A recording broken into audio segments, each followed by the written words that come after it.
Hello everyone. In today's session, we're going to learn about random numbers and random number generation. Random numbers are a basic ingredient of any simulation study because the random numbers are used to generate the events in random and perform the simulation study. Random number lies between 0 to 1 and there are several methods of deriving them.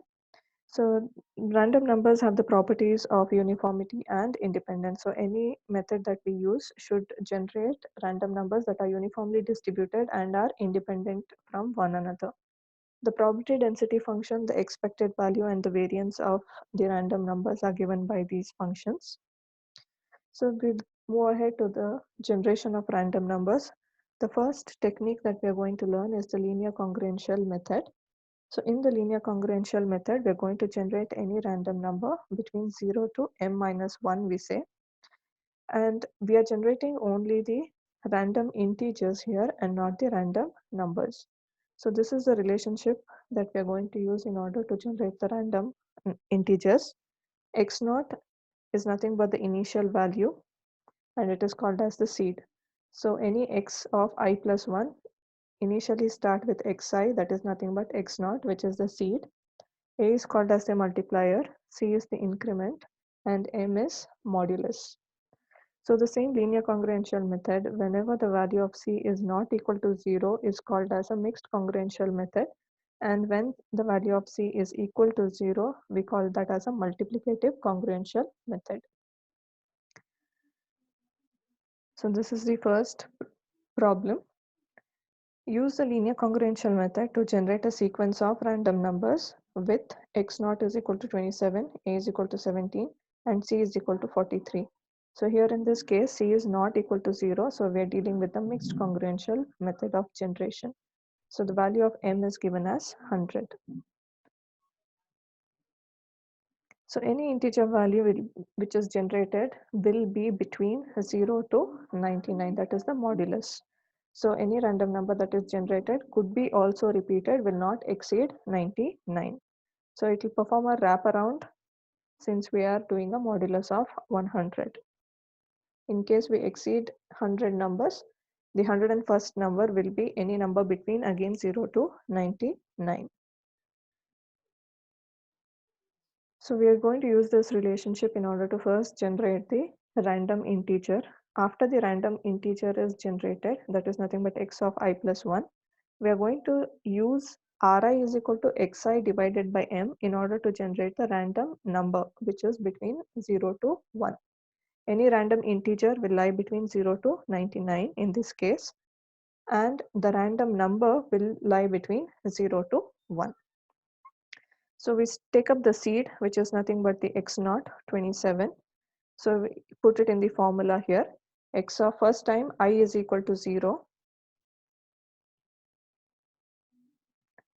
When I is equal to 0, x of I plus 1 will be x of x1 is equal to, we're going to substitute the value of A. A is 17. Then we have xi, which is seed. So xi in this case will be x naught, which is 27, plus c. The value of c is 43 mod 100. So the random integer that we get is 2. The random number corresponding to this integer is 2 divided by 100, which is equal to 0.02. So this is the first random number that we can generate. Then we have x2. When we generate x2, we are looking at this as I plus 1. And we are looking at I here. So if x of I plus 1 is equal to 2, I will be equal to 1. So we are looking at R1. So R1 here is nothing but 2. Therefore, rather x1 is equal to 2. So x1 divided by 17 multiplied by 2, which is nothing but x1, plus 43 mod 100, we get the value of 77. In order to generate the random number, R2 is equal to 77 by m, we get 0.77 as the random number. So similarly, if you substitute in this formula again, taking 77 as the x value, then we get 0.52. Again, considering the value of x as 52, we are going to get the next random integer x4 as 27.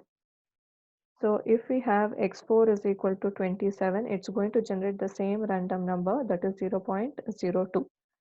And then continuing with that, we are going to repeat the cycle of these three random numbers. So it's sufficient if we generate the random numbers until at least one element repeats. So these are the only three unique elements per cycle. So we need not repeat the cycle once again. So we stop generating the random numbers at this point. So next, the next element which is associated with the random numbers is maximal period. So here we are generating three unique integers and three unique random numbers, which is going to repeat again as a cycle. Therefore, the length or the period of this is treated to be 3. So here there are ways in order to achieve the maximum period. That is, we should be able to generate more number of random numbers without any repetitions. So here, the first method or for finding out what is the maximum period is m could be represented as a power of 2. This should be possible. Also, c should not be equal to 0. If these two cases are satisfied, then the maximum period is given by p is equal to m, which is equal to 2 to the power of b. Also, c and m should be relatively prime. That is, there should be exactly one number that divides p and m and c. A should be able to represent in the format of 1 plus 4k for any value of k, an integer. In case c is equal to 0 and m could be represented as a power of 2, then the maximum period in this case is given by p is equal to m by 4. If all these cases are satisfied, a should also be represented as 3 plus 8k or 5 plus 8k for any integer value of k starting from 0 to infinity. In this case, x0 should also be a odd number. If m is a prime number and c is equal to 0, the possible period is p is equal to m minus 1. Next, we look into the second problem. Here a is given as 11, m is equal to 16 and x0 is equal to 7. And they have mentioned that it is a multiplicative congruential method without giving any value for c. Once we know that it is a multiplicative congruential method, we have to assume c is equal to 0. So we're going to use the same formula in order to generate the random integers. So they have taken x0 is equal to 7, which is equal to the seed. So we are going to substitute a is equal to 11, xi, which is the seed, which is x0 initially is 7. Then c value is equal to 0 in multiplicative congruential method mod 16. We're going to get 13 here. Likewise, substituting and calculating again, we get 15 and 5. So the next immediate number, that is x4, is 7, which is nothing but we see 7 is equal to the seed value which we started with. So from now onwards, we will know that again the numbers are going to repeat themselves. So the end of cycle is with only 3 random integers. So the same cycle is going to repeat again and again if we continue to work with the same sequence. Now they have also asked us to find out the maximum period. So the maximum period in this case is, we have to consider the 3 cases here and we see what matches is the best. So first of all, m is equal to 2 to the power of b. So we'll check if m can be represented as 2 to the power of b. So m is equal to 16 in this case, so it can be represented as 2 to the power of 4. Also, c is equal to 0. So we take up this case, the second one, where c is equal to 0 and m is equal to 2 to the power of b. Also, in this case, we note that the maximum period p is equal to m by 4. So the maximum period p is equal to m by 4, which is nothing but 4. So here in one cycle, we have 4 integers. One is 7, 13, 15 and 5. Also, A can also be represented as 3 plus 8k or 5 plus 8k. In this case, A can be represented as 3 plus 8k where k is equal to 1. So 8 plus 3 will give us the value of A, which is 11. So hence all the conditions required for finding out what is the maximum period is satisfied. Using the multiplicative congruential method, find the period of the generator for A is equal to 13, M is equal to 2 to the power of 6 and 60, which is equal to 64. And they have given 4 values for seed, which is 1, 2, 3 and 4.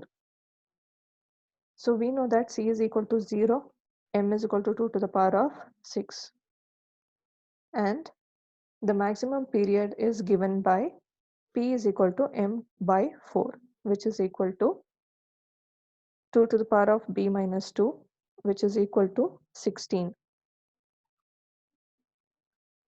So it is nothing but 64 by 4.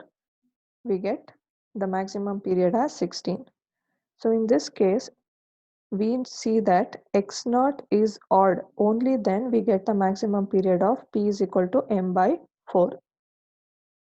So among the seed values, which is 1, 2, 3 and 4, we can all assume that the odd numbers, which is 1 and 3, are the ones which are going to give us the maximum period of 16. Also, A can also be represented as 3 plus 8k or 5 plus 8k. So we will see whether this can be represented. A can be represented as 5 plus 8k. A is equal to 13.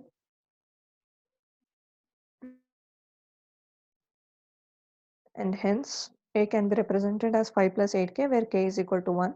So if all the conditions are satisfied, the maximum period should be obtained for the x naught is equal to odd numbers. So we will check and verify if it is correct. So starting from I is equal to 1 to 16. So we have taken 16 since we know that 16 is the maximum period. So after 16, we should know that the cycle has to repeat another 16 times. So xi values are taken here. There are 4 different xi values, that is 1, 2, 3 and 4. So we substitute in the same formula, which is x of I plus 1 is equal to A plus xi plus C mod m. So if we substitute in the same formula, we are going to generate the random integers here. So for 1, we see that we have generated 16 random numbers, that is 0 to 15. And the 16th time, the 17th time, 1 which was the seed is repeating. So similarly for 2, we are generating 9 random numbers, random integers. Again, for xi is equal to 3, we were able to generate 16 random integers. And for xi is equal to 4, we could generate only 5 random integers.